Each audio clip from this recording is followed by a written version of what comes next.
Tycoon returns with Mistress, finds ex-wife and triplets during inheritance. Reading Minho stepped through the arrival gate wearing a dark tailored suit, sharp as ever, eyes hidden behind expensive sunglasses. The air around him seemed to shift. He walked like a man who had never known failure, like the world still belonged to him. And beside him, clinging to his arm with elegance and entitlement, was Yura, his new fiancée. She wore a beige designer coat and heels too high for comfort, but her posture was perfect. Her eyes scanned the crowd with pride, as if daring someone to challenge her right to stand by his side. Reporters swarmed around them almost immediately. "Mr. Kong, what are your thoughts on your father's passing? Will your wedding still go ahead? Who do you expect to inherit the Kong fortune?" Minho didn't answer. He just gave a tight nod and kept walking, his expression unreadable. But Yura smiled confidently, speaking in his place. "We're here to honor his father's last wishes," she said, brushing her styled hair over one shoulder. "The family legacy is in good hands." Inside the car, silence fell. Soul sped by outside the tinted windows, the city he once called home. Minho hadn't returned in 5 years. Not since he walked out on his wife. Not since he left behind the only woman who ever looked at him without expecting something in return. He glanced out the window.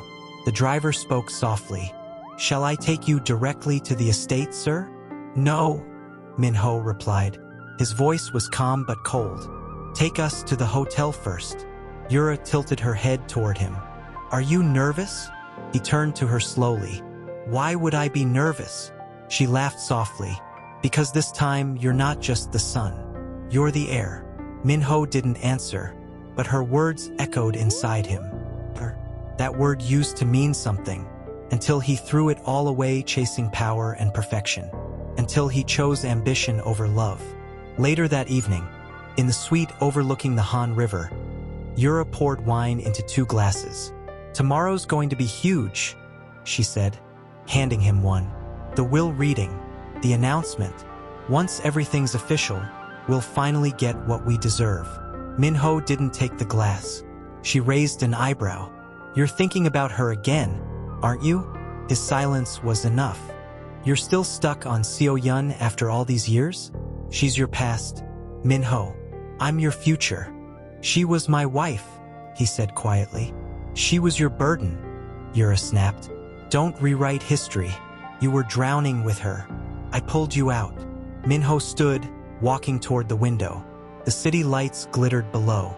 His reflection in the glass looked older, harder. "I left her when she needed me most." Yura scoffed. "And she didn't fight to stay. That tells you everything." Minho didn't respond. Instead, he closed his eyes briefly, trying to silence the memory of the last time he saw Seo Yun. Standing in the rain, her hand on her swollen belly, staring at him with eyes full of silent betrayal. Back then, the business had been crumbling. His father had threatened to disown him. Rumors were spreading. So Yun tried to hold him together, but he was too proud, too angry, and Yura, clever, ruthless Yura, had come to him with promises. Connections, solutions, peace. "She's dragging you down," Yura had whispered one night, touching his cheek. "You'll never rise with her at your side." And in a moment of weakness, Minho believed her. He filed for divorce. He gave Seo Yun nothing, not even an explanation. He never saw her again. Until now. That night, Minho dreamed of Seo Yun. Her face, her scent, her voice whispering his name in the quiet of their old apartment.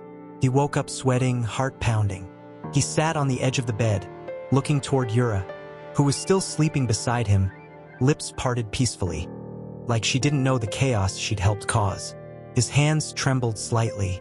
He didn't know if it was guilt or fear, maybe both. The next morning, the mansion gates loomed before them. The Kong family estate, grand, ancestral, cold. Servants lined the entrance, bowing respectfully. Inside, portraits of generations of Kangs stared down at him. Memories echoed through the marble halls. Laughter, arguments, the voice of his father scolding him for being too soft, too romantic. "Business has no room for emotion, son," now that father was gone, and the weight of that legacy pressed down on Minho's shoulders. The large sitting room was filled with family members.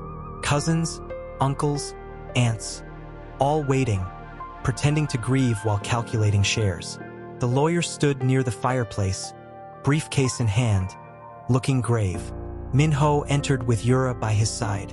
Conversations stopped. All eyes turned to him. He didn't look at anyone.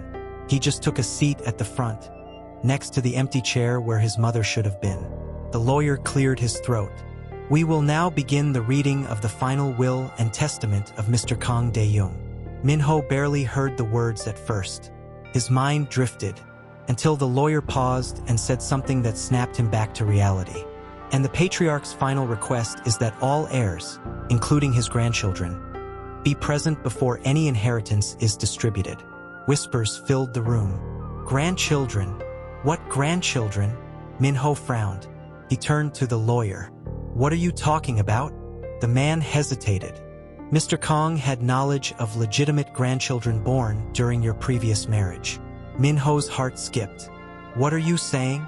The lawyer looked past him, toward the doorway, and then the air changed. He turned his head slowly. There she was, Seo-yun.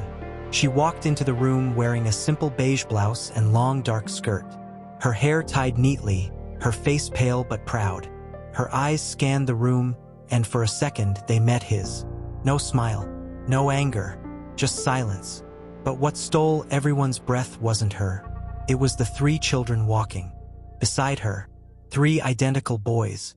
Dark hair, almond eyes that looked just like Minho's. Minho stood up, trembling. What is this? Seo-yun's voice cut through the murmurs. These are your sons.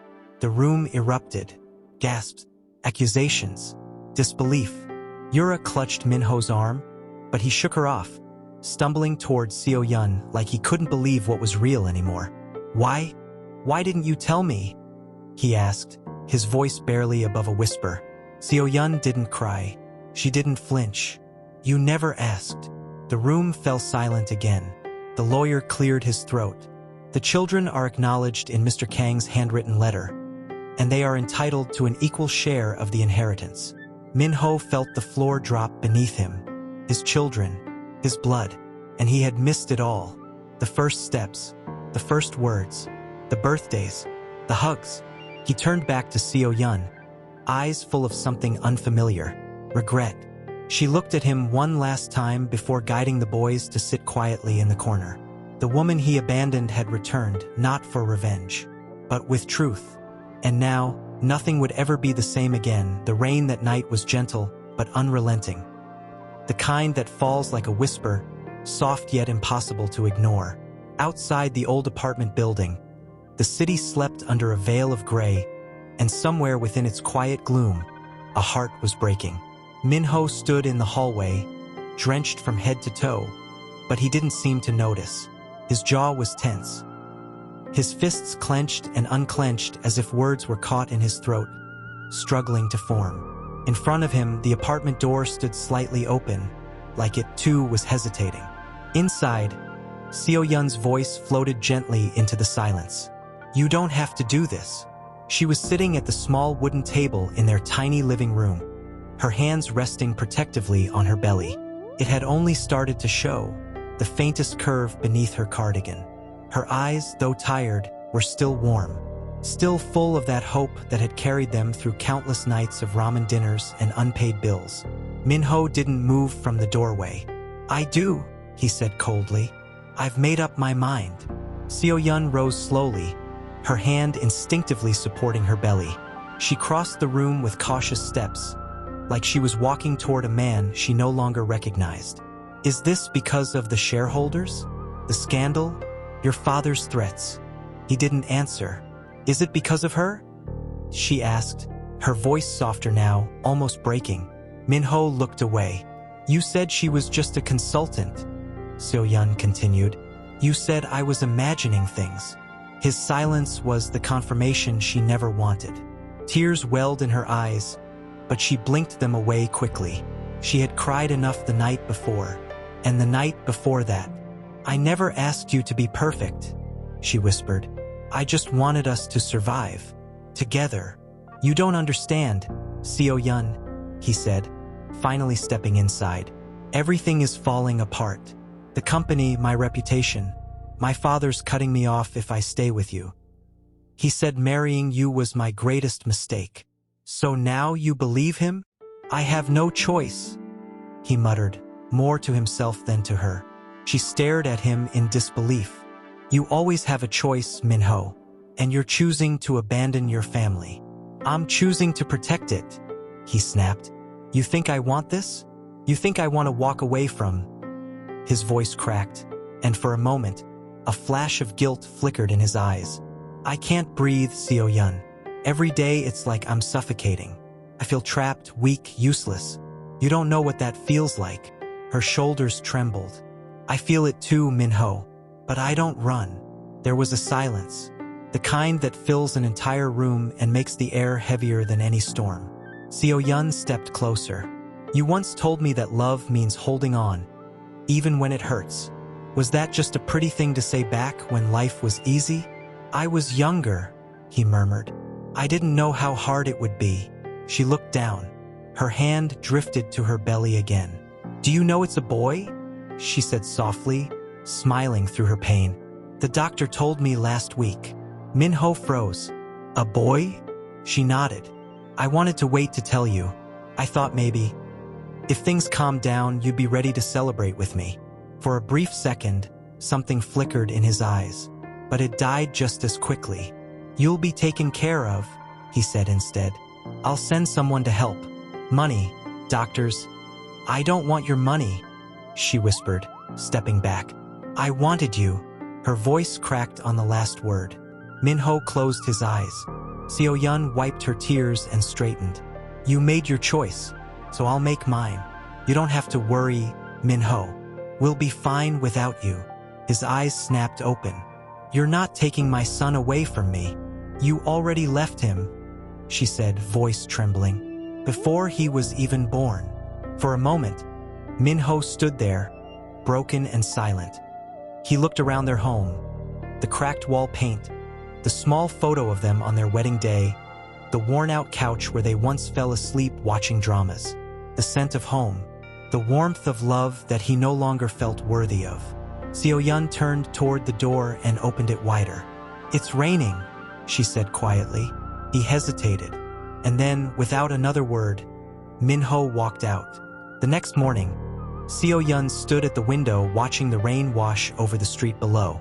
Her hands were wrapped around a cup of barley tea, but her lips didn't touch it. She didn't cry.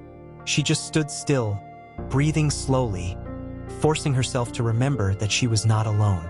Inside her, a heartbeat, tiny, unfinished, innocent. She placed a hand over her belly.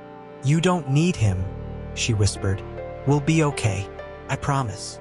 But the truth was, she didn't know if they would be. Days turned to weeks. Seo-yun sold her wedding ring to pay rent. She applied to every clinic she could find, working double shifts until her feet swelled and her back screamed. There were nights she fainted from exhaustion, curled up on the couch with a blanket barely big enough to cover her body. But she never complained, because every kick in her womb reminded her that she wasn't just fighting for herself anymore. She was fighting for life, for dignity, for her son. On the day she went into labor, there was no one by her side. The nurses looked surprised when they saw the ultrasound. Wait, there's another heartbeat, no, too. Triplets. She laughed and cried at the same time, clutching her stomach as the contractions grew sharper. Hours later, in a quiet hospital room with cracked white walls and flickering lights, 3 tiny cries broke the silence. Seo-yun stared at the newborns lying in her arms, overwhelmed. 3 sons. She had never felt more alone, or more powerful. She kissed each of their foreheads. Un-woo, she whispered to the first. Ji-ho and Min-jun. She closed her eyes. Your father may never know you, but I promise, I will never let you feel unloved. Not for a second. Inside, Seo-yun stood in the kitchenette, spooning porridge into 3 small bowls. The air smelled of sesame oil and ginger. She wore a faded housecoat over her scrubs, her hair tied messily atop her head. Her movements were tired, slow but precise, instinctive. A mother's rhythm. "Ama," whined Ji-ho, dragging his blanket behind him like a loyal companion. Eun-woo's hogging the blanket again. "I did not," the other boy shouted, appearing seconds later. Min-jun came last, sleepy-eyed, thumb in mouth, hugging the tiny stuffed bear a nurse had given him when he was born. Seo-yun smiled, her exhaustion softening for a brief second as she knelt and kissed each of their cheeks. "Let's not fight so early, okay?" she said gently. "Breakfast is ready." The boys shuffled to the table, bickering quietly. Despite the peeling paint and worn-out linoleum floor, laughter filled the space like sunlight. It was warm, imperfect, real. As she fed them, Seo-yun glanced at the wall clock. In 20 minutes, she had to be downstairs for her morning shift. One of the nurses had called in sick, and the clinic was short-staffed again. She wiped porridge from Min-jun's cheek. "You'll behave while I work, right? No fighting. No escaping out the back door to chase frogs."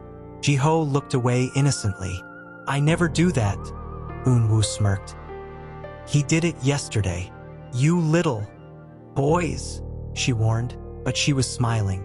Later that day, inside the cramped nurse's station, Seo-yun adjusted her mask and prepared 4 bags while her coworker, Hannah, flipped through a patient chart beside her.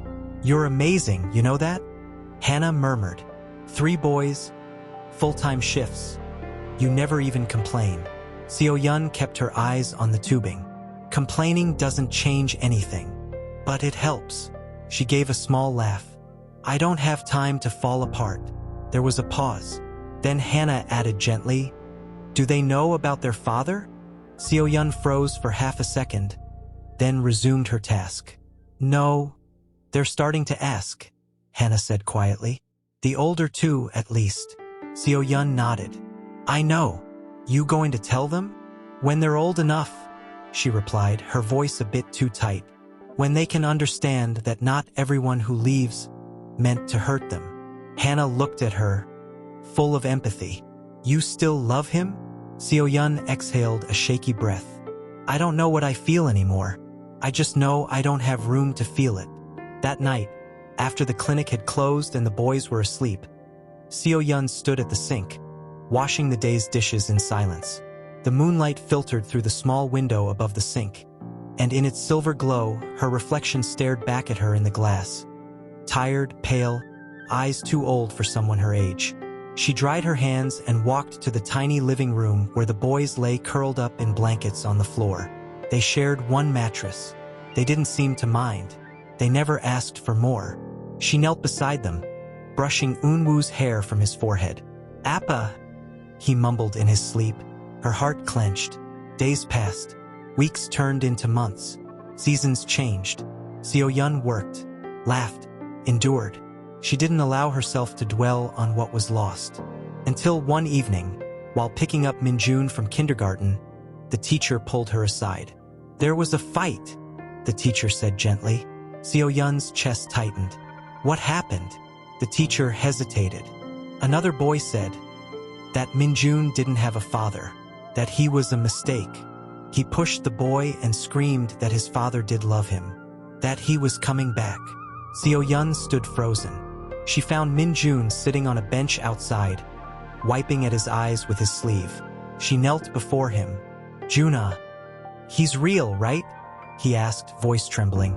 "Appa's real? Even if I never saw him?" She didn't know what to say. "Appa's coming one day," he whispered. "You'll see." She pulled him into her arms, holding him tight. The truth tasted like blood on her tongue. Later that night, as she tucked the boys into bed, Seo-yun lingered longer than usual. She kissed each forehead with more care, smoothed every wrinkle in their blankets. Then she sat alone in the kitchen, staring at an envelope that had sat untouched for years. The return address was in Seoul, from one of Min-ho's old lawyers. Inside, she knew, were documents she never signed, property settlements, a check she never cashed, a phone number she never called. She slid the envelope across the table and into the drawer, slamming it shut. She couldn't afford to look back. But fate, it seemed, had other plans. 2 weeks later, an unexpected visitor arrived at the clinic. It was a woman, polished, slim, sunglasses too large for her narrow face. She introduced herself as someone from the Kong Foundation. Seo Yun's chest turned cold. "We're doing a verification of family connections for Mr. Kong Dae-young's estate," the woman said smoothly. "He recently passed away. You may have heard." Seo Yun said nothing. "We're reaching out to ensure no blood heirs are overlooked," the woman continued. "A sensitive matter." Seo Yun's voice was calm, but brittle. "I'm not part of that family anymore." The woman raised an eyebrow. "The law might see it differently." Seo Yun took a step back. "If this is about inheritance, you're wasting your time." She was about to walk away when the woman added casually, "You were his only daughter-in-law, and records indicate the birth of 3 sons."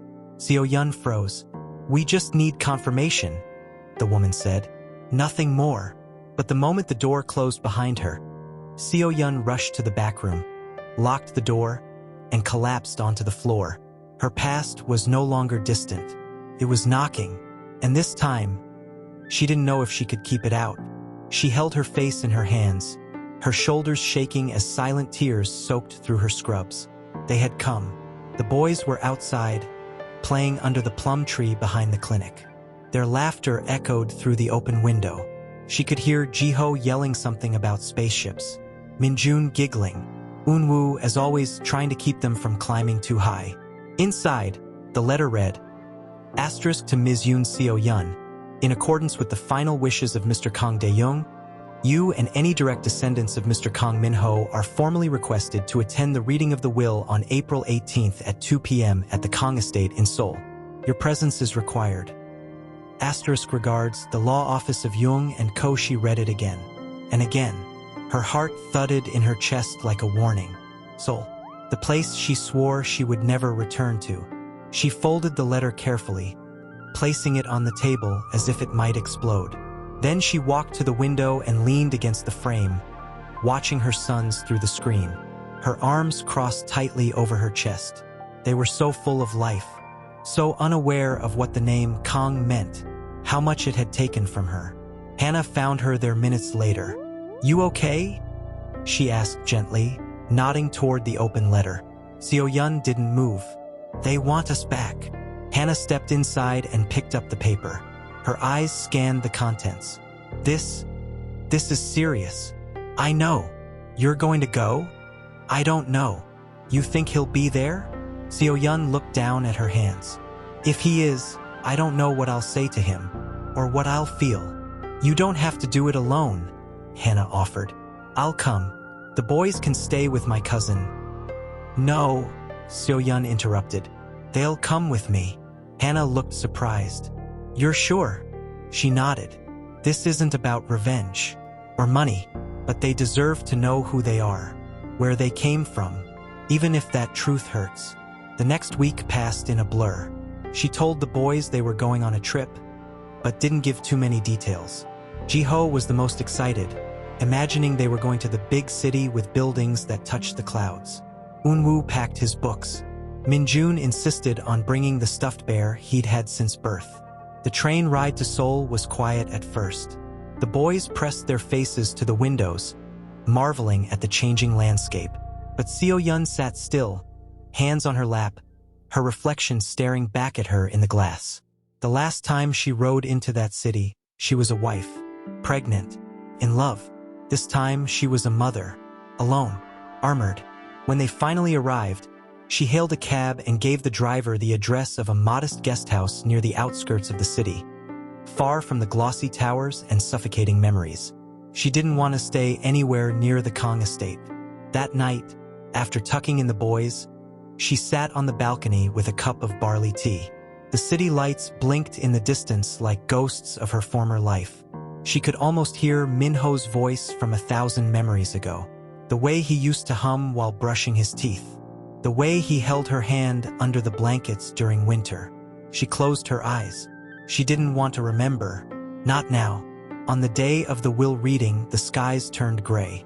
She dressed the boys in matching beige sweaters and dark trousers. They looked so grown up, standing side by side in the mirror, reflections of the man they'd never known. Her own outfit was simple: a cream blouse, a dark skirt, and a soft scarf wrapped tightly around her neck.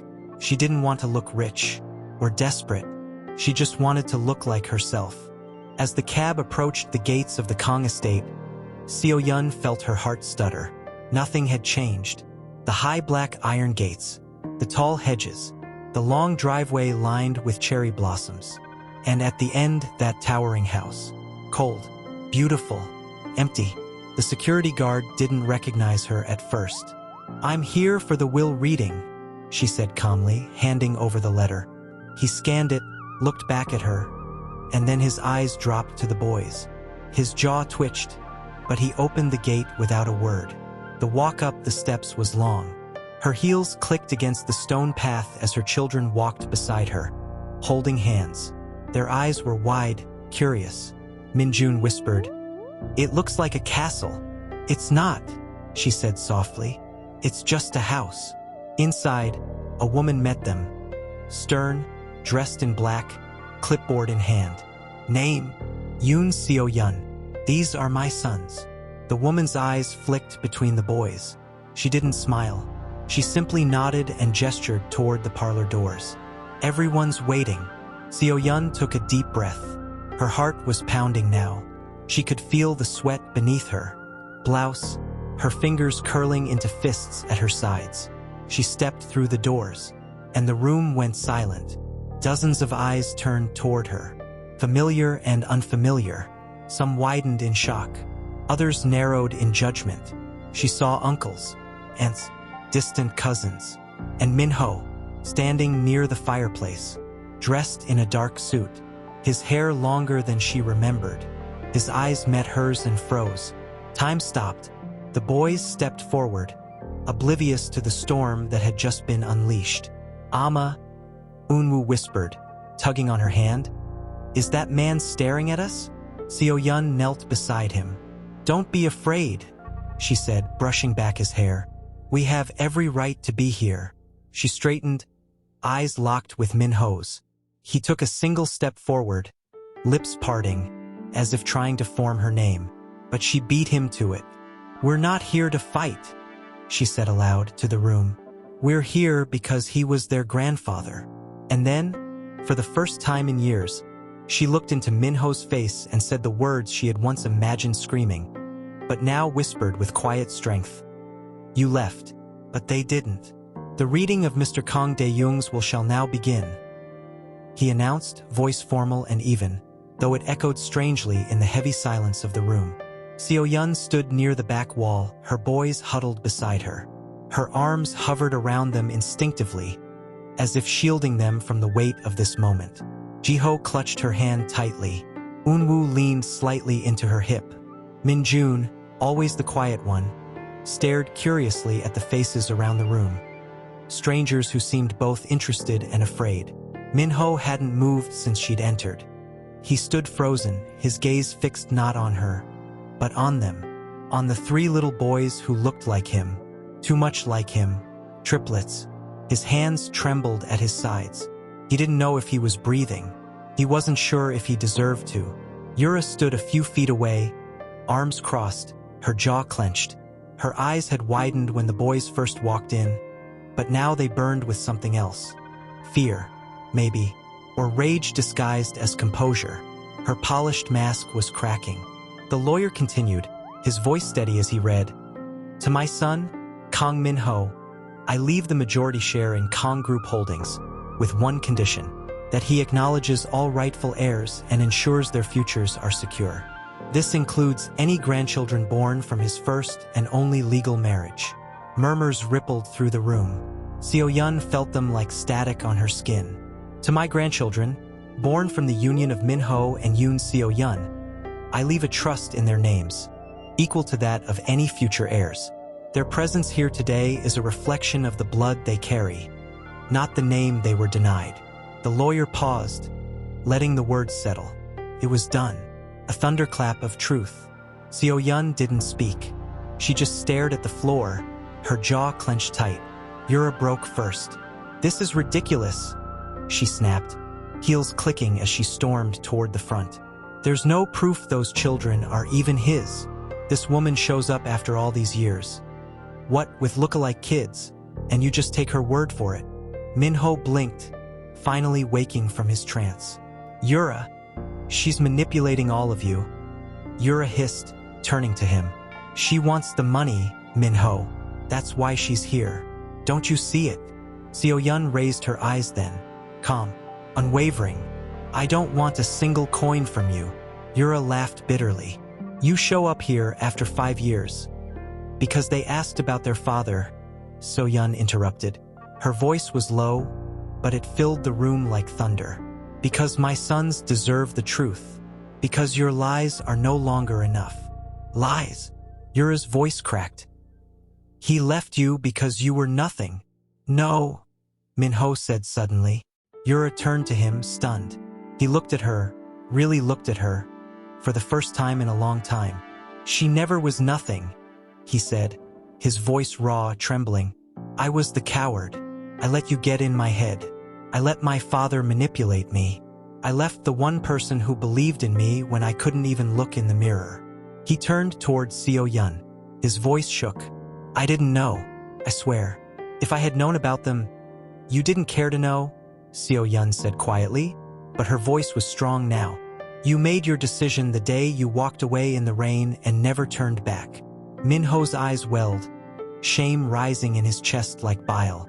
"I was drowning," he whispered, "and I thought leaving you would save me. But I was drowning too," she replied, her eyes glistening. "The difference is, I had no one to pull me out." Unwoo reached up and took her hand, looking up at her face as if sensing the tears she wouldn't let fall.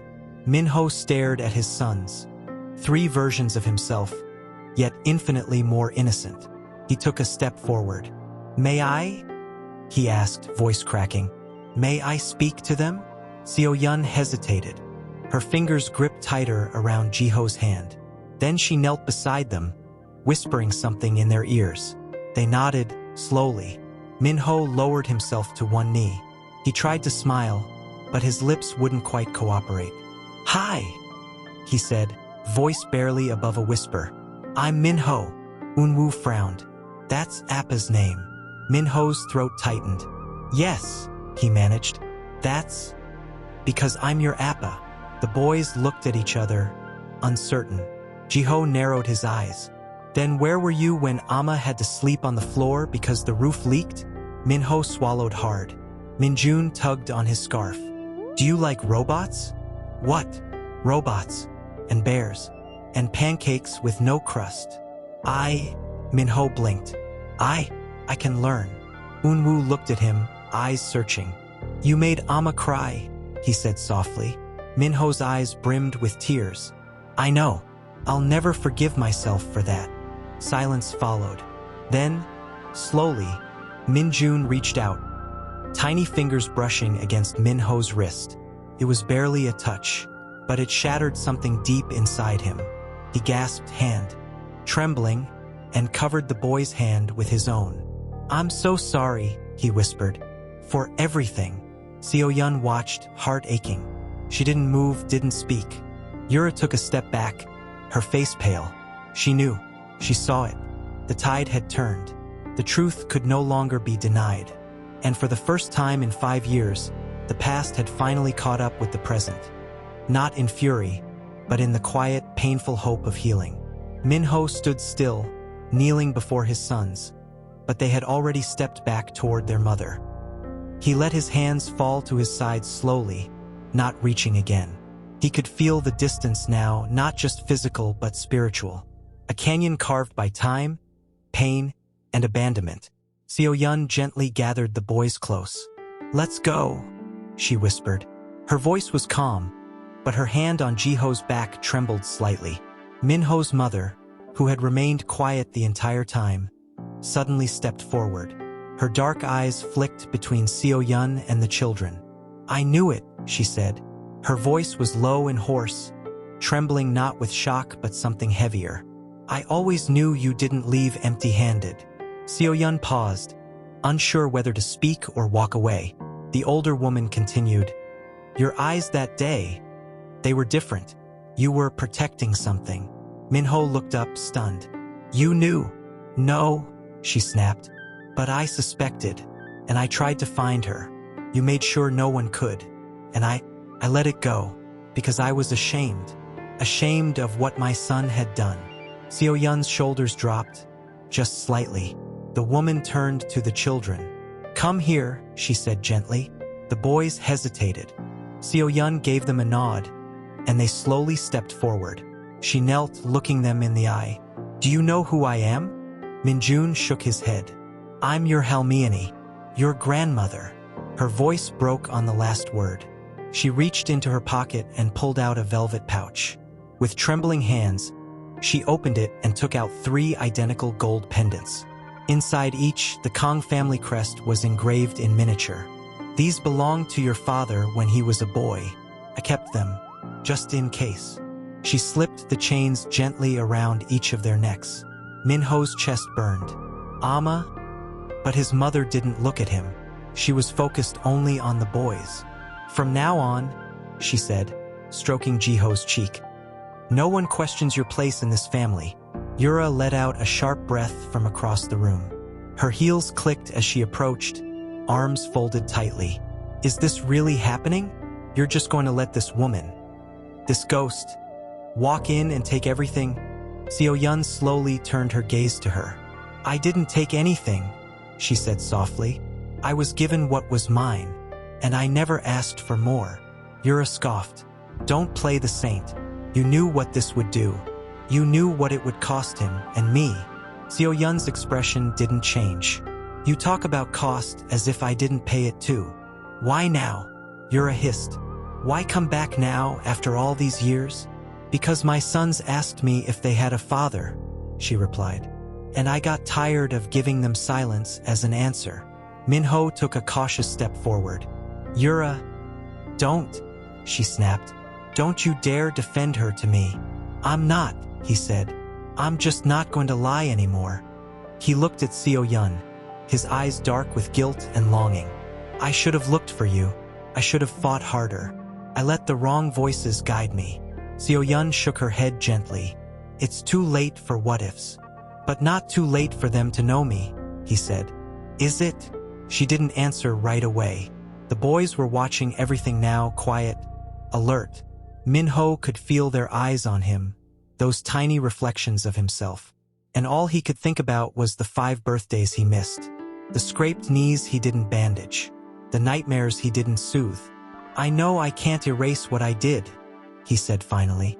"And I won't try to take your place, Seo Yun. You raised them. You built them. All I'm asking is a chance, a place in their world." Seo Yun stared at him, long and hard. "You say that now," she said softly, "because you see them, because you see what you lost. But what happens when it gets hard? When they ask you why you didn't love them enough to stay?"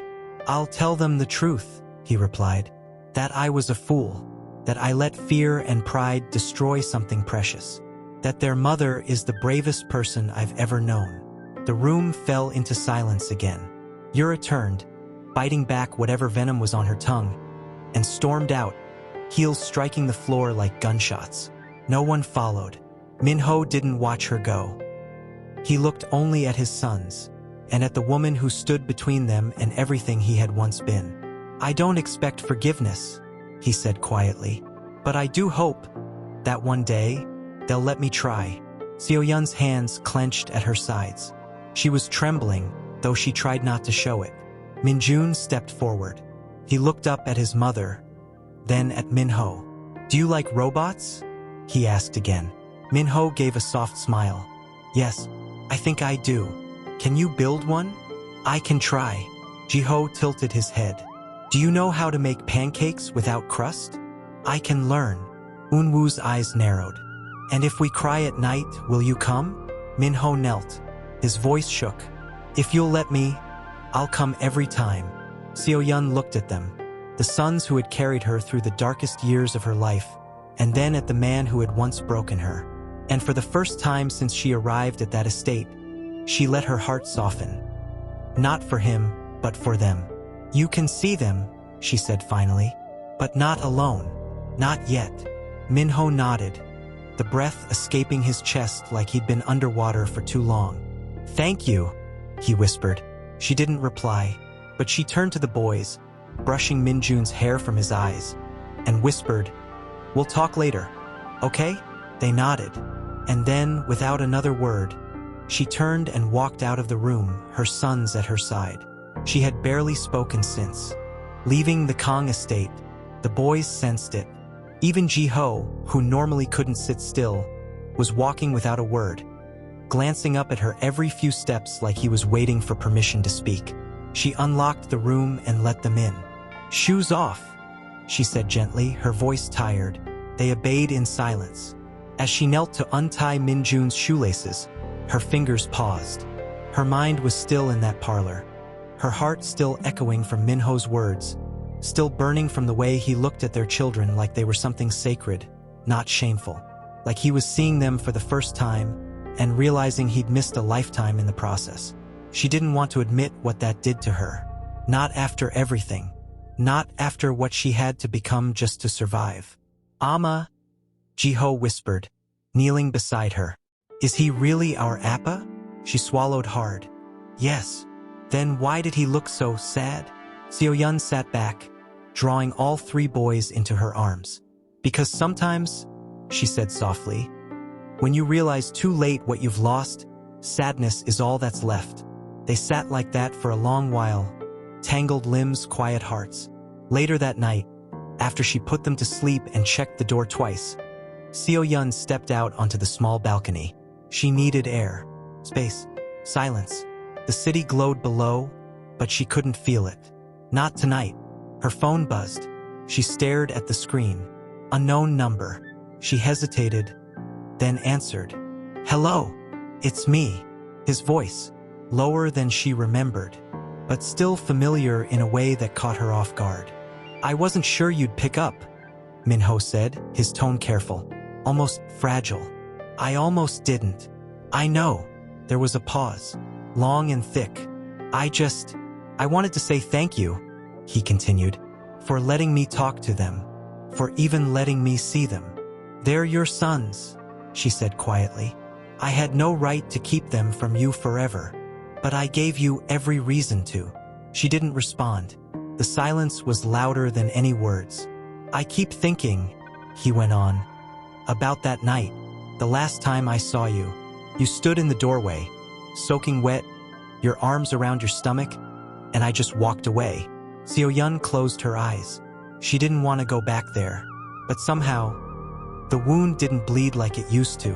Now it pulsed with something more confusing. "It was raining," she whispered. "I haven't seen real rain the same way since." Another pause. "I've changed, Seo-yun," he said. "Not just because of them, because of what I lost in you." Her throat tightened.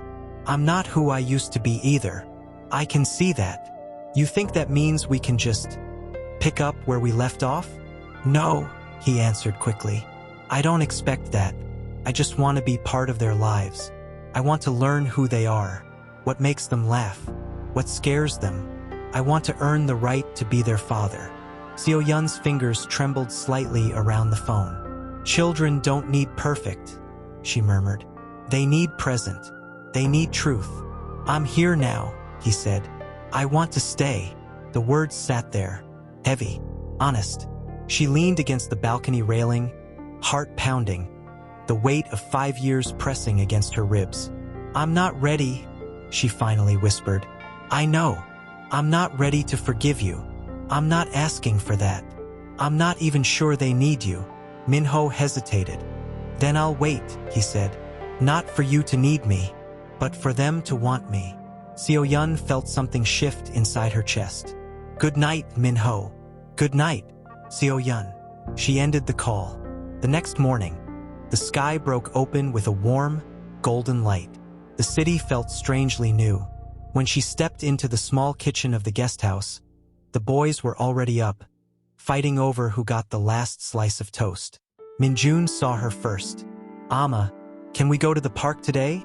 he asked, mouth full. "Maybe," she said, pouring herself tea. Jiho grinned. Can Appa come too? The cup in her hand trembled slightly. She turned to them. You want to see him again? They all nodded. Unwoo added softly. He looked like he really wanted to know us.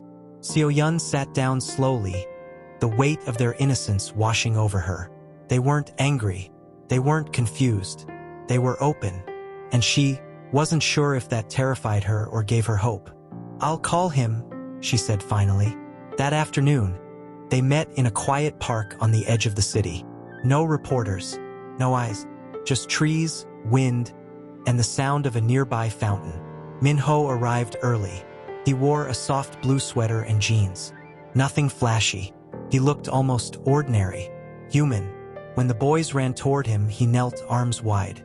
They hesitated for a moment, and then, slowly, Jiho reached him first. Minho's breath caught. Hi, he said softly, pulling Jiho into a gentle hug. Then came Unwoo, then Minjun. He closed his eyes, arms around them, not saying a word, because sometimes silence is the loudest apology. Seo-yun stood under a tree watching, and for the first time in years, her heart beat not from fear, but from something dangerously close to peace. He sat on a bench under the ginkgo tree, watching his sons run after each other near the fountain. Their energy was endless, their laughter loud and genuine. But beneath it all, he felt the distance. Not from them, but from the years he had lost.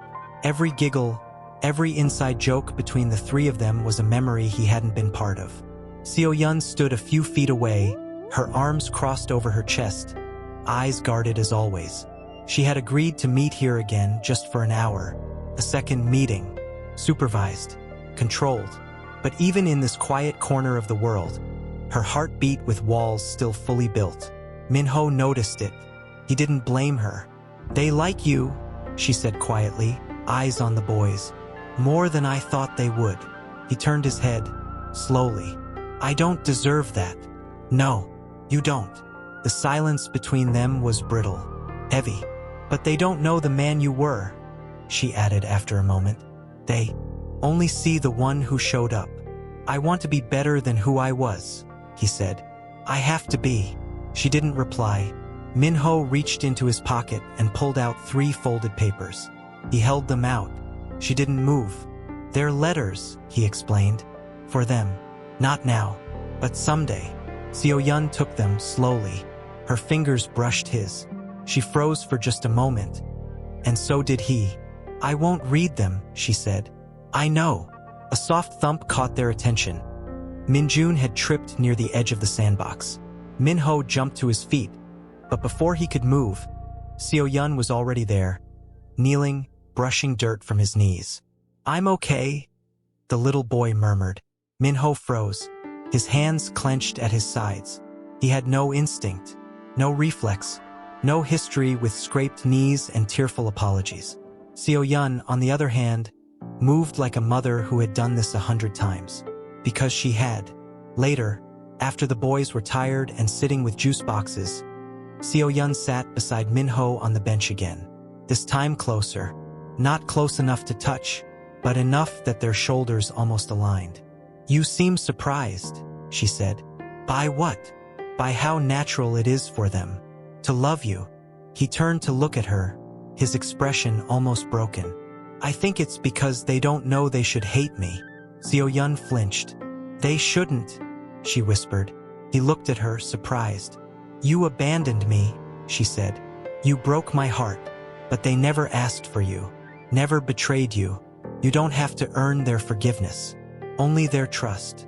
Minho swallowed hard. And yours? She stared ahead. You said once that you couldn't breathe with me, she said, voice low. I've lived 5 years learning to breathe without you. Every single breath hurt for a long time. He opened his mouth to speak, but she stopped him with a look. But I never hated you, she said. I couldn't, even when I wanted to. The streetlights flickered on, and the air turned cooler. You know, she continued, her voice now soft and trembling. When I gave birth to them, the nurses kept asking me what name to write on the papers. I told them to leave the father's name blank. Minho looked down. Shame crawled up his spine. I thought I was protecting them, she said. From disappointment, from abandonment, from ever wondering why someone who gave them life could throw them away. Tears welled in her eyes, and she quickly blinked them back. But they asked anyway, even without the name. They still felt it, the emptiness. Minho leaned forward, elbows on his knees, face in his hands. I can't fix it, he whispered, but I want to try. I want to know them, not just see them in the park or send letters. I want to be a part of their lives. Every day. Seo-yun looked at him. He wasn't the man who walked away in the rain. That man was proud, blind, cold. This man looked tired, raw, cracked open. I'm not ready to let you all the way in, she said. Not yet, he nodded. I'll take whatever you give me. I don't know what that is yet. That's okay. They both looked up as the boys came running back. Jiho had found a ladybug and wanted to show it to Appa. Minho crouched, letting the tiny bug crawl on his hand. I used to catch these too, he said, voice quiet with wonder. Did you name them? He smiled. All of them. What was your favorite name? He looked up at Seo-yun for a second, then turned back to the boys. Hope, he said. I named one Hope. Seo-yun's breath caught. The boys laughed and ran off again, now trying to catch another. Minho stood beside her, brushing his hands on his jeans. They're not scared of me, he said. No, she replied, because you're not the one who hurt them. He glanced sideways. But I'm the one who hurt you. She nodded slowly. And I'm still here, aren't I? Minho didn't know what that meant yet. But it wasn't nothing. It was a thread. But today, that world felt fragile. On the table beside her was an envelope. The test results. DNA confirmation. She didn't need it. Not really. She could see Minho in their eyes every single day. In their stubborn little scowls. In their quick tempers and quicker forgiveness. In the way they tilted their heads when curious, just like he used to do. But the world didn't run on emotion. It ran on proof. There had been murmurs, quiet conversations in the corners of the Kong estate. Questions about legitimacy, about timing, about motive, especially from Yura's side. And so, the court had required the test. Seo-yun reached for the envelope, hands trembling, heart already racing even though she knew the answer. But just as she slipped her finger beneath the seal, a knock came at the door. She jumped slightly, then stood. When she opened it, Minho was standing there, holding a small bouquet of fresh lilies. They're your favorite, he said. Or, they used to be. Her eyes softened, but only for a second. I didn't ask for flowers. I know. He offered them anyway. But I didn't come for forgiveness. I came because I couldn't sleep. I kept thinking about what you said. She stepped aside, letting him in without another word. Minho glanced around, noting the simplicity of the space. The frayed curtains, the worn floor, the tiny kitchen that still smelled faintly of toasted sesame oil and children's shampoo. His gaze fell to the table. The envelope. He froze. You opened it? I was about to. He nodded slowly, stepping closer. Do you want me to be here when you do? Seo-yun didn't answer. She simply picked up the envelope and tore it open with steady fingers. The papers slid out like something sacred. Her eyes scanned the words. The results. 99.98% probability of paternity. Kong Minho, biological father. She exhaled. Deep, quiet. The kind of breath you don't realize you've been holding for years. She passed the paper to him. He took it carefully, eyes moving quickly over the lines. His knees gave slightly, and he sat down hard in the chair. There was silence. For a long time. I knew, he whispered. Of course I knew. But, seeing it like this, he shook his head, eyes burning. It's real. They're mine. Seo-yun leaned against the counter, arms crossed. They always were. Minho looked up at her, eyes pleading. Will you tell them? I don't lie to them, she said. But I don't burden them either. They deserve to know the truth. Not just about the DNA, but about me. About what I did. She studied him carefully. And what version of that truth will you give them? The ugliest one, he said without hesitation. Because they deserve to know I failed, that I left, that I was afraid. Seo-yun stepped forward. And what happens when they ask if you'll leave again? He stood now, meeting her eyes. Then I'll tell them I'm going to spend the rest of my life proving that I won't. Their eyes locked, and in that moment, something fragile passed between them. Not forgiveness, not yet, but the beginning of understanding. Then a soft knock came from the hallway door. They turned. Eun-woo stood there, hair tousled, blinking the sleep from his eyes. "Ama? Who are you talking to?" Min-ho stepped forward, kneeling. "Hi," he said gently. "Did I wake you?" Eun-woo shook his head, glancing at the flowers. "Those for Ama?" "They are." The boy nodded solemnly, then looked at his mother. "Can we have pancakes?" She laughed softly. "Only if you wake your brothers." Eun-woo ran off, shouting something about syrup. Min-ho rose to his feet again, smiling faintly. "He's got your spirit. And your sarcasm." He laughed, surprised by her teasing. It felt like air returning to lungs too long deprived. "I want to do this right," he said. "All of it. Not just the visits or the games. I want to be part of decisions. School, health, stories at bedtime. I want to know their favorite colors, what they dream about." She paused, her eyes full of weight and caution. "That's not something you get in a day, Min-ho." "I know, but I'll earn it. I'll show up. They've never had anyone else show up but me," she whispered. "You understand that?" He nodded. "Which is why you'll never do it alone again." She didn't respond. She simply looked at him and didn't say no. And somehow that meant everything. That afternoon, after pancakes and cartoons and chaos, Seo-yun found herself watching from the doorway as Min-ho knelt beside Ji-ho and Min-jun, helping them build a robot out of toothpicks and clay. They were giggling, arguing about whether it needed 3 arms or 4. Min-ho didn't correct them. He just listened, encouraged, laughed with them. Eun-woo sat beside her. "Appa's funny." She looked down. "You like having him here?" He nodded slowly. "It feels different, but not bad."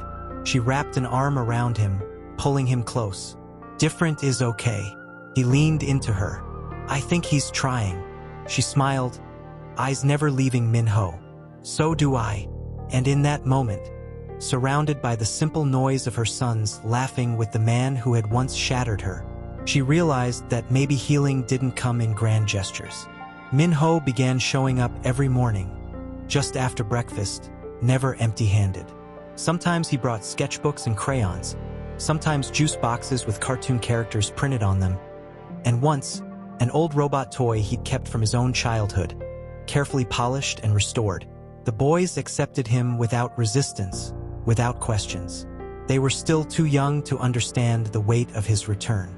To them, he was the man with kind eyes who laughed at their jokes and remembered which one hated onions. But to Seo-yun, every hour he stayed, every smile he earned, was a ticking clock, because she knew the truth.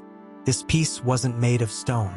It was glass, clear, fragile, waiting for the first lie to shatter it all over again.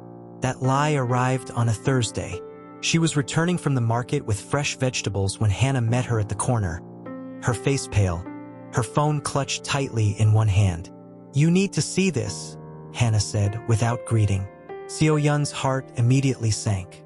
She took the phone. The screen showed an article, glossy, bold letters, the kind that feed on scandal and blood. Tycoon's secret children exposed. DNA confirmed. Inheritance at risk. Source claims Kang Min-ho's ex-wife returns with triplets during will proceedings. Is this a calculated move to reclaim status? Seo-yun didn't breathe. She just kept scrolling. Photos. One of the estate gates.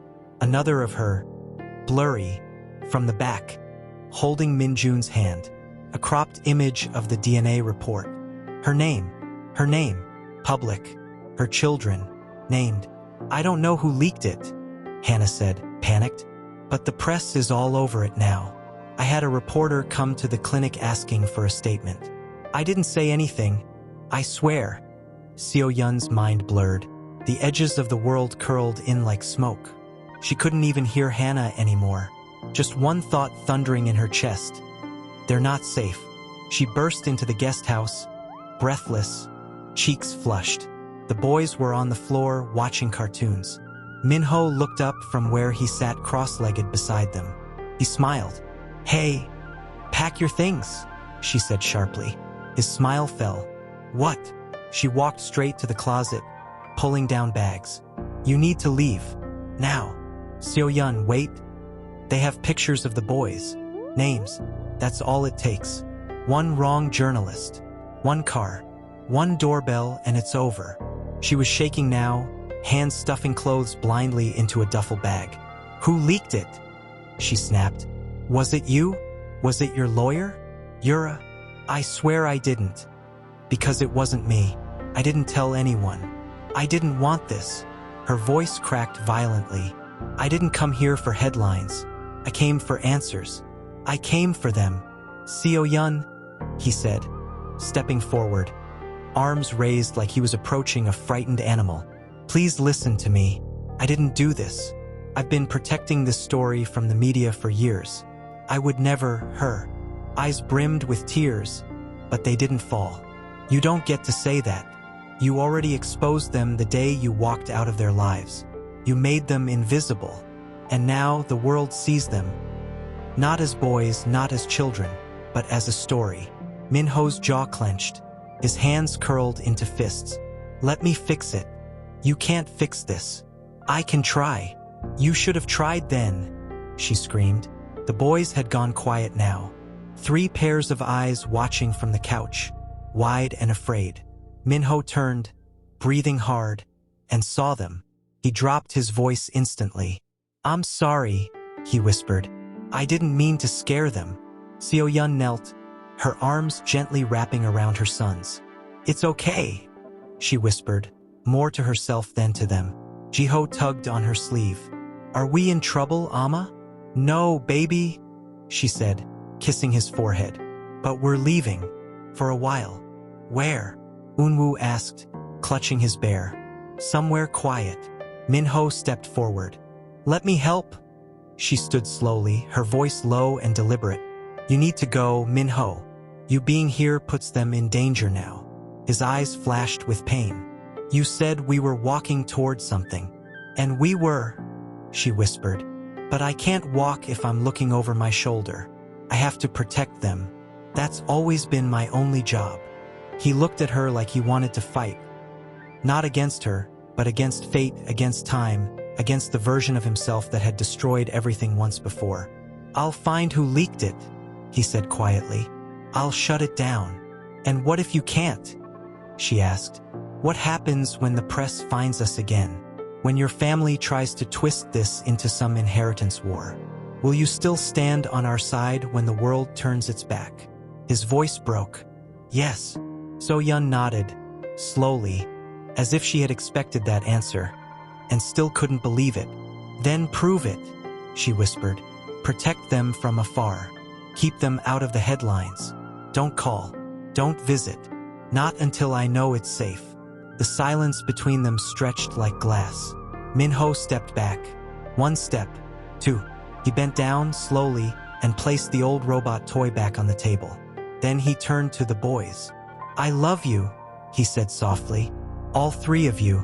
More than I ever thought I could love anything." Jiho blinked, confused. "Are you leaving again?" Minho's voice cracked. "Only because I have to. Not because I want to."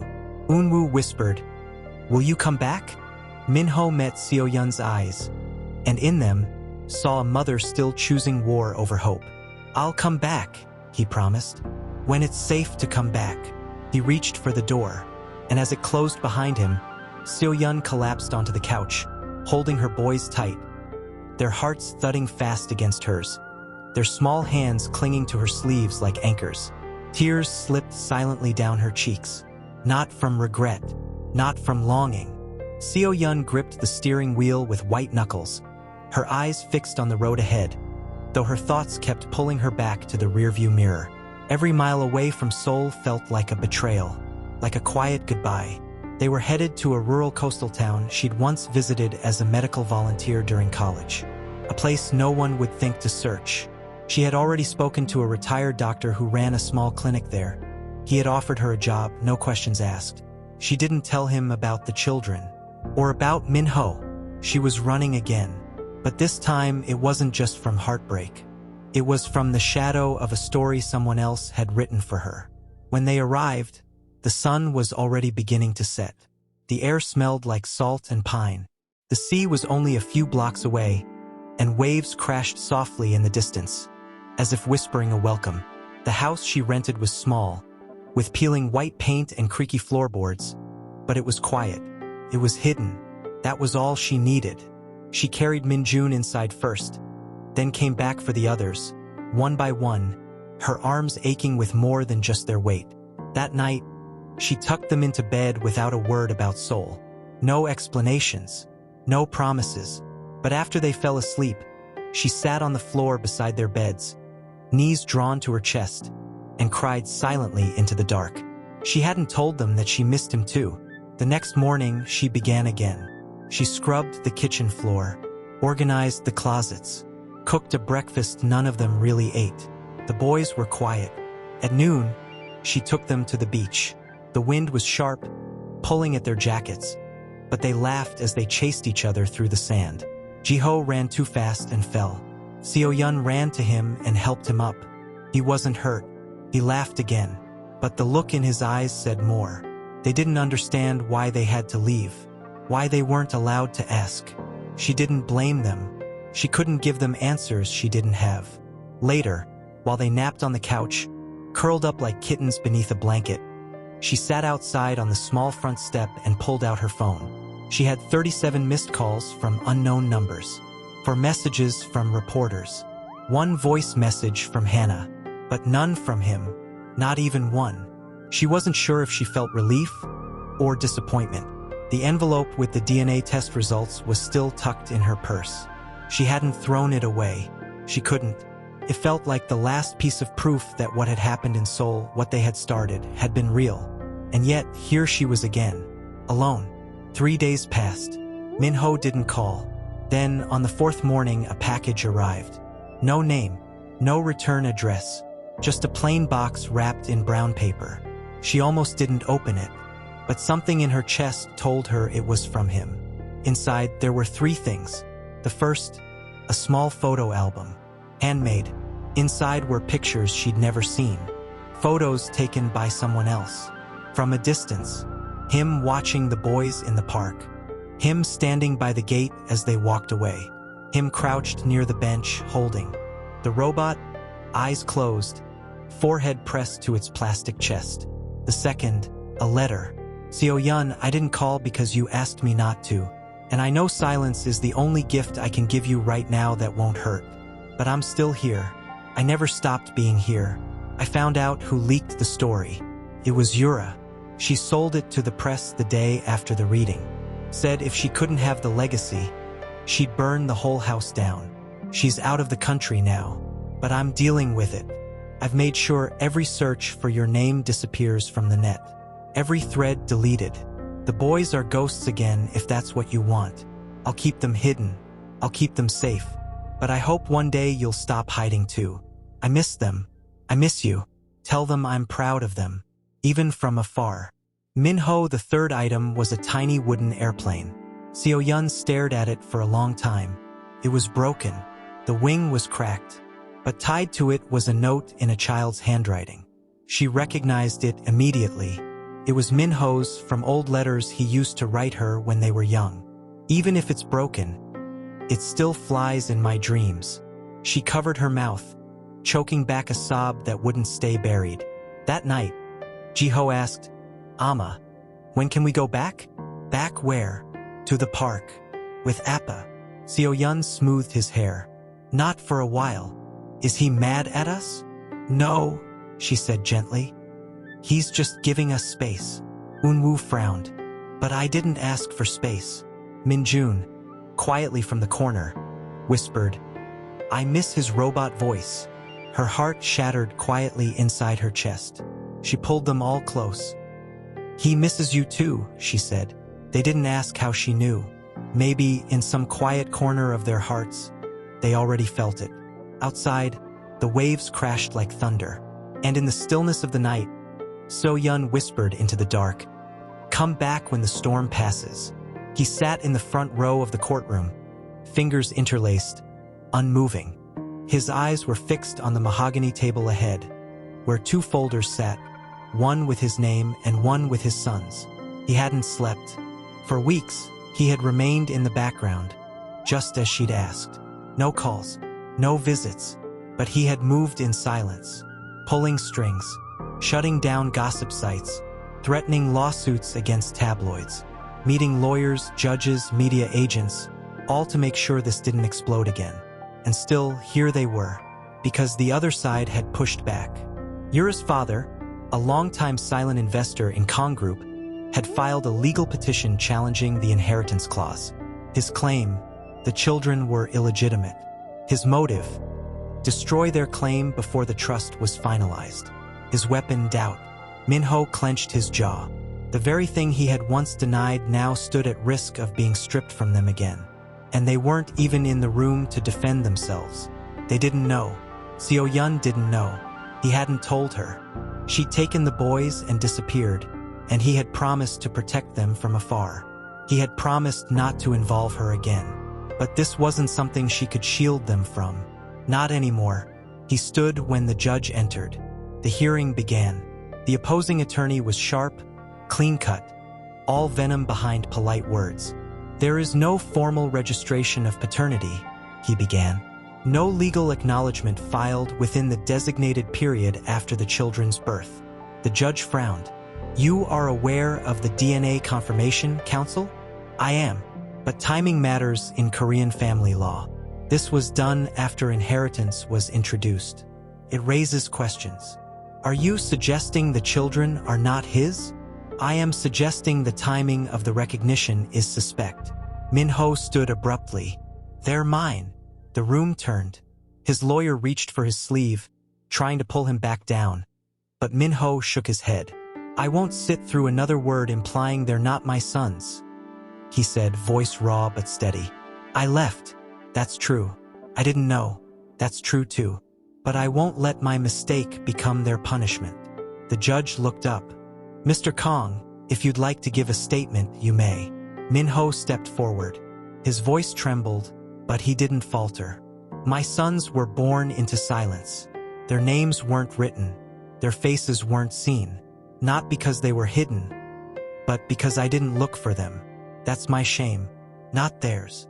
He placed a hand on the edge of the wooden table.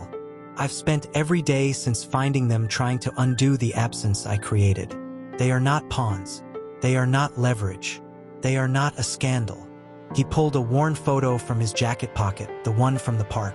Jiho mid-laugh, Minjun chasing a butterfly, Unwoo staring up at the sky. He laid it gently on the judge's bench. "They are mine," he said. "In blood, in soul, in everything that matters." The courtroom held its breath. Even the rain outside had quieted. The opposing lawyer rose again. "If that's the case, let's have the mother testify. Let's bring in the children. If Mr. Kong is so confident." "No," Minho turned. "They won't be dragged into this. They're children. They're heirs," the man countered. The judge raised a hand. "Enough." A moment passed, then two. Finally, the judge leaned forward. "I've reviewed the documents, the DNA, the late patriarch's handwritten letter, and the trust stipulations. All indicate clear intention to recognize these children as legitimate heirs." The courtroom tensed. While the legal registration was delayed, there is sufficient evidence of familial acknowledgement. The trust stands. The children's inheritance will be protected. Case dismissed. Minho exhaled like he'd been holding that breath since the day they were born. He stepped into the hallway, pulling his phone from his pocket with shaking hands. He stared at So-Yun's name for a long moment. Then slowly he typed, "It's done. They're safe. No one will ever question them again." He didn't expect a reply, She hadn't answered any of his messages since she left, but today he sent it anyway, because this victory wasn't for him. It was for the 3 hearts beating quietly by the sea, the ones who still believed pancakes could fix anything and robots could save the world. He closed his eyes, and for the first time in years, he let himself cry. Not out of loss, but out of relief. She wiped her hands on her jeans and picked up her phone. One new message. A name she hadn't seen light up her screen in weeks. Minho. She opened it with trembling fingers. It's done. They're safe. No one will ever question them again. She stared at the words, her lips slightly parted. Her heart ached with something she couldn't name. A mix of relief, regret, and something that felt dangerously like longing. Ama, Jiho's voice called softly from inside. Can we have pancakes again tomorrow? She swallowed, blinking quickly. Yes, baby. Of course. That night, after the boys were asleep, she sat at the small dining table with the lights off, only the moonlight illuminating the kitchen. Her thoughts were restless, pacing like ghosts through her mind. She hadn't spoken to him since the day she'd sent him away. Not a call, not a single reply. She thought she was protecting them all. But now that the storm had passed, the silence felt heavier than she'd imagined. She dialed the number before she could stop herself. It rang only once. Seo Yun. Minho's voice was breathless, almost disbelieving. She didn't speak for a moment. The sound of his voice unlocked something inside her. I read your message, she said finally. I didn't expect a reply. You should've, she whispered. You did what you said you would. He let out a soft, stunned breath. They're safe now. The case is closed. The trust is protected. Yura's father withdrew his name from the board this morning. And Yura fled. Her name is burned in every legal corner of Seoul. She won't touch us again. Seo Yun's throat tightened. That word still scared her. I never wanted them to become a headline, she said. I know, he murmured, and I should have kept them hidden better. I should have done everything better. A silence fell between them, but it wasn't the same kind of silence as before. It was full, fragile, honest. I miss them, he said quietly. I miss their voices, their questions. Jiho's obsession with space, Minjun's bare stories, Eunwoo's frowns. You remember everything. I replay it every night, like a movie I was too late to join. Seo Yun's hand trembled against the table. They ask about you, not every day, but often. His voice caught. What do you tell them? That you're trying, she said. That you're learning how to stay. He didn't answer. She could feel him breathing on the other end. Could almost imagine him standing there, hand over his mouth, trying not to fall apart. I don't know what we are now, she admitted. I don't know what I can give you. I'm not asking for us, he said gently. Not if you're not ready. Then what are you asking for? Time, he whispered. Moments, even small ones. Whatever you'll give me. She closed her eyes, pressing the phone tighter to her ear. I'm still scared, Minho. So am I, he said. But I'll never run again. The next morning, she didn't tell the boys. She just packed a small lunch, helped them into their jackets, and told them they were going for a drive. Where are we going? Eunwoo asked sleepily. Somewhere familiar, she said with a soft smile. She parked near a quiet clearing by the coast, an old pine grove where the boys liked to play, and when she turned off the engine, they saw him. Minho stood at the edge of the trees, wearing a navy windbreaker, his hands shoved nervously into his pockets. His eyes locked onto the car the moment it arrived, but he didn't move until the boys threw open the doors. They didn't run at first. They just stared. Then Jiho called out, Appa, and they ran. All 3 of them. Minho dropped to his knees and caught them in his arms. Laughing through the tears he didn't bother to hide. I missed you, he choked. I missed you so much. Seo Yun stood at a distance, arms crossed over her chest, watching. She didn't smile, not yet, but something inside her chest loosened. Minjun tugged on his sleeve. Are you staying this time? Minho looked up at her, waiting for permission to answer. Seo-yun met his gaze, then gave a single, barely visible nod. "I'm staying," he whispered. "If you'll have me." Unwoo grabbed his hand. "Then come see our tree fort." Minho stood slowly, letting the boys pull him toward the woods. He paused only once, turning back to look at her. She nodded again, this time a little more certain. And for the first time, she felt the ground under her feet didn't just hold her pain anymore. It held possibility. She followed them into the trees, not quickly, but not slowly either, because maybe, after everything, love wasn't something you returned to all at once. Maybe it was something you walked toward. Inside, Seo-yun was standing by the stove, carefully flipping pancakes. Not because the boys had asked, but because he had. There was something intimate in the way she moved, quiet and focused, as if trying not to admit that a part of her was beginning to remember how it felt to cook with someone waiting at the table. Minho sat nearby, sleeves rolled up, helping Ji-ho and Unwoo glue googly eyes onto a cardboard box robot. Minjun sat curled next to him, resting his chin on his father's arm. The boy hadn't said much all day, but he hadn't let go of Minho either. Seo-yun glanced over her shoulder. "You're not very good at crafts," she teased softly. Minho grinned. "I know." Ji-ho said, "It looks like a microwave with legs." "It does," Ji-ho laughed. Unwoo nodded. "But Appa said robots don't have to look perfect to be smart." Minho looked up, eyes warm. "That's true." Their eyes met, just for a second, long enough to feel something unspoken. But peace, real peace, never comes without a test. As they sat down to eat, Minho reached into his coat pocket and placed something carefully on the table between them. It was an envelope. Seo-yun stared at it. "What is that?" "Papers," he said quietly. "For the boys. Legal ones. I went through the court last week. Full acknowledgement. Name registration. Custody rights." He paused, choosing his words carefully. "But the last part needs your signature."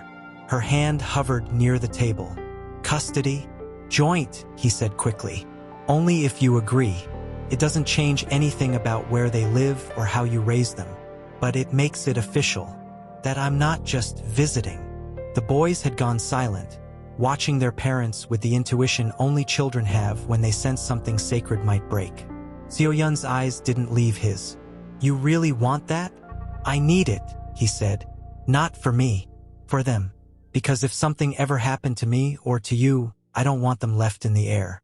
I want the law to see what's already true. That they're mine. That I'm theirs." She swallowed hard. "Do you know what it cost me to write only my name on their birth certificates?" she whispered. "Do you know how small I felt, standing in that hospital alone, being asked if I was sure I didn't want to list a father?" Minho looked like her words had punched the breath from his lungs. "I wish I could go back," he murmured. "I'd hold your hand in that room. I'd write it myself.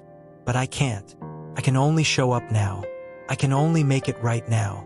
She stared down at the envelope. "I don't know if I'm ready to let the law decide anything about our children."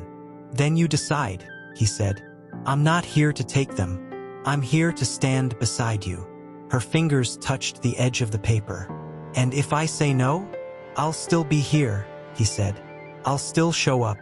I'll still love them with everything I have." She looked up, eyes brimming but not falling. "Even if I never sign it?" He nodded. "Even then." The boys looked between them. Minjun whispered, "Amma, we want Appa to stay." Ji-ho added, "Even if he can't make good robots." Seo-yun laughed through the tears she was trying to blink away. She wiped her hands and reached for a pen. She didn't sign it. Not yet. But she placed it gently in the drawer beside the stove. "I'm not saying yes today," she said, voice quiet. "But I'm not saying no." Minho nodded. "That's more than enough." And then, she sat down beside him, not across from him. He blinked, surprised. "I thought I'd have to stay on that side of the table forever," he whispered. Seo-yun looked at him. "You still might," she said, teasing. "But you let me in," he said. "Even just a little." She passed him a pancake. "Don't make me regret it." Later, after the boys were asleep, Minho stood on the front porch, staring out at the sea. Seo-yun joined him, arms wrapped around herself in the cool night. "I used to stand out here," she said, "every night after they fell asleep, wondering if I'd ever stop feeling like I'd failed them." "You didn't," he said firmly. She looked up at the stars. "I know that now." There was a long pause. He turned toward her, voice hesitant. "Can I ask you something?" She glanced at him. "Depends." He smiled slightly.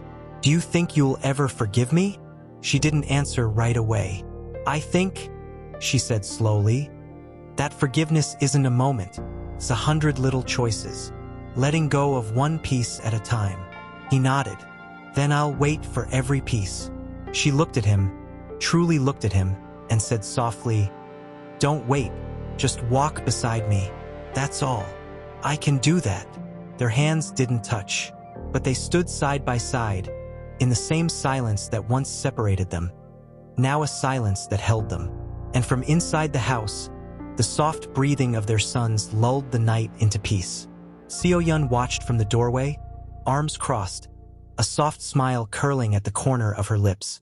"You're still terrible at that," she murmured. He turned, embarrassed, holding up the half-folded pancake like it was a wounded soldier.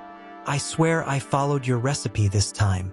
"Flip gently doesn't mean launch like a rocket," she teased, walking over to rescue the rest of the batch. He stepped aside, hands raised in surrender. "I'm just here for moral support." As she took over, he leaned against the counter, quietly watching her work. It had become a habit, this morning rhythm, this peaceful domestic routine that neither of them dared to name. "You always made things look easy," he said.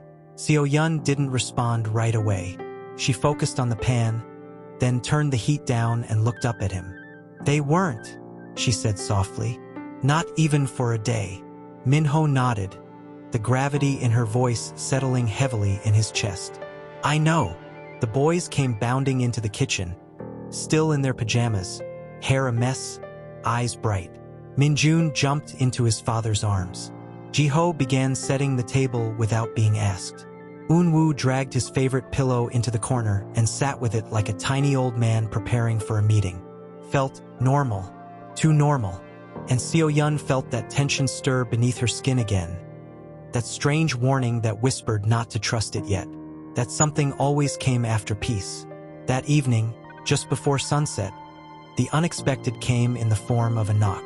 Not a loud, urgent one, but polite, formal, chilling. Seo-yun froze mid-step on the way to the laundry room. Minho stood from where he was helping Jiho with homework. The boys looked up, alert, silent. She walked slowly to the door, heart pounding. When she opened it, a man in a gray suit stood on the step, a folder in his hands and a badge around his neck. His expression was apologetic, but detached. "Ms. Yoon Seo-yun?" "Yes," she replied cautiously. "I'm here on behalf of the Seoul Family Court. This is for you." He handed over the folder. "What is this?" Minho asked, stepping behind her. The man bowed. "A formal summons. There's been a new claim filed." Seo-yun's blood turned cold. "A claim?" she echoed. "Yes, filed by Ms. Yura Han. She's requested a hearing to contest the current custody proceedings regarding the children of Kang Min-ho. She alleges potential fraud during the inheritance confirmation." Seo-yun's heart dropped. "That was already closed." "Yes, ma'am, but this is a separate petition. She's claiming emotional endangerment to the children based on your history with Mr. Kang, and she's requesting a review of guardianship due to what she terms manipulation of circumstances." Minho stepped forward. "This is ridiculous. The court already ruled. She has no standing." "I agree, sir," the man said gently. "But if a claim is filed, the court has to hear it. You are both required to appear in Seoul in 2 weeks." He handed them a second document. "If you fail to appear, custody decisions may be made in absentia." Seo-yun's hands trembled as she took the folder. The man bowed again, then left without another word. Minho stood frozen on the porch, staring after him. Inside the house, the boys had gone quiet again. Seo-yun closed the door softly and turned, clutching the folder to her chest like it might burn her. He looked at her, voice low. "I'll handle it." She shook her head. "We both know that's not how this works." "She's trying to take them from you," he whispered, eyes wide with fury. "She's trying to destroy what we've built," she said, swallowing hard. "And she won't win," he said. "I'll fight with everything I have." Seo-yun looked at him, eyes rimmed with fear and exhaustion. "You don't understand. If they drag the boys into this, if they force them to speak, to choose, they won't," he said quickly. "I won't let that happen." Her voice cracked. "I can't watch them be pulled apart because of us. I survived so much already, Min-ho, but I don't know if I can survive that." He stepped forward, placing his hands gently on her shoulders. "Then we won't let her use them as weapons." Seo-yun lowered her head. "This was supposed to be over. I know. I thought we were safe." "We are," he said, firmer now. "We just have to hold the line a little longer." She looked up, eyes shimmering with unshed tears. "I don't want to go back to that courtroom. I don't want to be looked at like I'm a thief again. Like I'm nothing. You're everything," he whispered, pressing his forehead to hers. "And we're going to walk into that courtroom together." Her breath hitched. "And if they try to rip us apart?" she asked. He stepped back and took her hand. "Then we remind them," he said quietly. "That broken things still fly." She laughed, but it was broken. A cracked, weary sound that still carried love somewhere beneath the fear. From the living room, Jiho's voice called out, hesitant, "Amma, Appa, are we okay?" She turned toward the sound and answered before thinking. "We will be," she said softly. "We will be." But deep in her chest, the ache had returned. This time, she was walking in as someone accused of stealing it. Her heels echoed with each step down the hall as she approached the courtroom entrance. Her hands were tight around the file she clutched to her chest. Inside were birth certificates, medical records, school notes, drawings the boys had made. Proof not of legality, but of life. Min-ho walked beside her, his suit neat but his eyes dark with tension. Neither of them spoke. The silence between them was no longer awkward or wounded. It was armor. A quiet pact made beneath the weight of everything they'd rebuilt, and everything they now risked losing. When they entered, a few heads turned. Reporters were barred this time, but the air still buzzed with whispered speculation. Yura sat already at the petitioner's table, her blonde hair curled and polished, her designer coat perfectly draped over her shoulders. She smiled when she saw them, that sharp, rehearsed kind of smile, the kind that didn't touch her eyes. Min-ho's hand brushed against Seo-yun's. Just once, a silent, invisible touch that grounded her. She didn't flinch. The judge entered. Everyone rose, and then the hearing began. Yura's lawyer stood first, clearing his throat. "We're here today not to challenge blood, but to question behavior. While the children's paternity is not in dispute, we believe there has been emotional manipulation of Mr. Kang Min-ho by Ms. Yoon Seo-yun for the purpose of securing financial gain and legal position." Seo-yun kept her expression neutral, but she could feel her pulse thunder behind her ribs. "We intend to demonstrate that the romantic re-involvement between the two parties was calculated," the lawyer continued, "and that Ms. Yoon has used the children as leverage to regain a position of influence and economic benefit." "Objection," Min-ho's lawyer snapped. "This isn't a custody battle between divorced parents. It's an attack on character without grounds." The judge raised a hand. "Sustained. Keep your comments focused on facts, counselor." But the damage was done. The implication lingered in the room like smoke. Yura took the stand next. She crossed her legs slowly, as if posing for a camera instead of testifying. "I've known Min-ho for years," she began. "I know what guilt does to him. He always wants to fix things to prove himself. And Seo-yun knew exactly how to exploit that." Seo-yun's nails bit into her palm. She stayed quiet. "She showed up right before the will reading," Yura continued, "after 5 years of silence, with triplets, and just days after she learns about the family fortune? Come on." The judge glanced at Min-ho. "Mr. Kang, would you like to respond?" He stood, The entire room held its breath. "Yes," he said, his voice low. "I'd like to say a few things." He stepped forward, gaze fixed ahead, refusing to even glance at Yura. "There's truth in what she said. I do carry guilt. I have ever since the day I walked away from a woman who did nothing but love me and raise our sons alone." His eyes found Seo-yun now. "I didn't protect her. I didn't even look for her. So yes, I carry guilt. But it didn't bring me back to her. Love did. And not the kind you manipulate or bargain with, the kind that survives everything." He turned to the judge. "I didn't come to this courtroom today to defend her. I came to defend them." He pulled out a small folded drawing from his jacket pocket, crumpled, colored in shaky crayons. "This is the first picture Jiho ever drew of our family. It has me in it, even though I wasn't there for 5 birthdays. You know why?"